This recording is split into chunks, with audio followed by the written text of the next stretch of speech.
Lalo na mga ka-savers kung madalas kang maka-encounter ng ganitong problem. Yung not detected. Kasi alam nyo ba mga ka-savers, yan yung madalas kong ma-encounter. Kaya nag-push ako na makakuha ng GCash card para maiwasan yung pagkakabako na hindi ko ma-withdraw yung pera na meron ako sa GCash. Alam niyo mga ka-savers, kung kayo ay nakaka-encounter ng mga ganyang problem sa GCash, meron na po tayong tutorial video para dyan.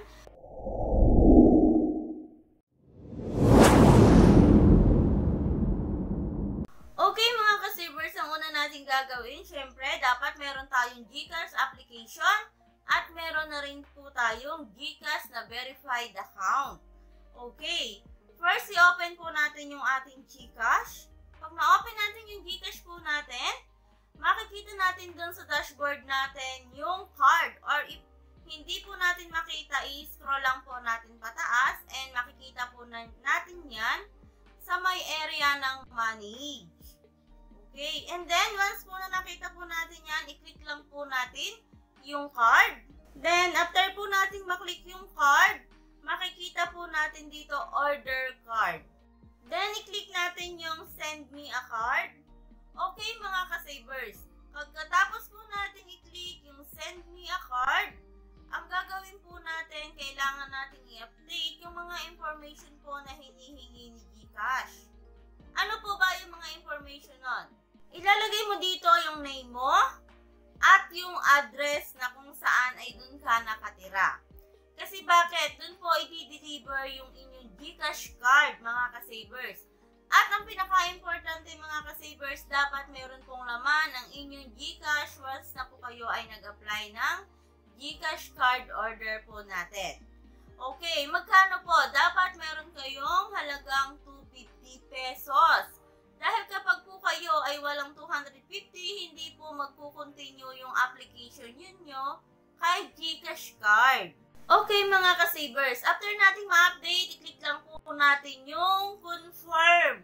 Once po na-confirm na po natin ito, mag-wait lang po tayo ng ilang minuto dahil ongoing checking system. Okay mga ka-savers, sabi ko nga kanina, kapag wala laman ang GCash mo, ganito po yung lalabas sa kanya. Ibig sabihin, wala nga po tayong insufficient balance. Pero kapag po may balance tayo kay GCash, ito naman po yung lalabas sa kanya, na ibig sabihin okay na po. Then may lalabas din po ditong reference number na nag-okay na yung application nyo. Okay, pagkatapos po niya, may lalabas din po ditong order successful. Okay mga ka-savers, ilang araw ba darating yung ating order sa GCash card? For NCR, 4 to 6 days mga ka-savers. Then for Luzon naman, 6 to 8 days. And for Visayas and Mindanao ay 8 to 10 days mga ka-savers. Working days po ito mga ka-savers ha. And dapat po ay nandun kayo sa bahay. Kasi bakit? Kailangan po ng valid ID na ipepresenta nyo sa magdi-deliver.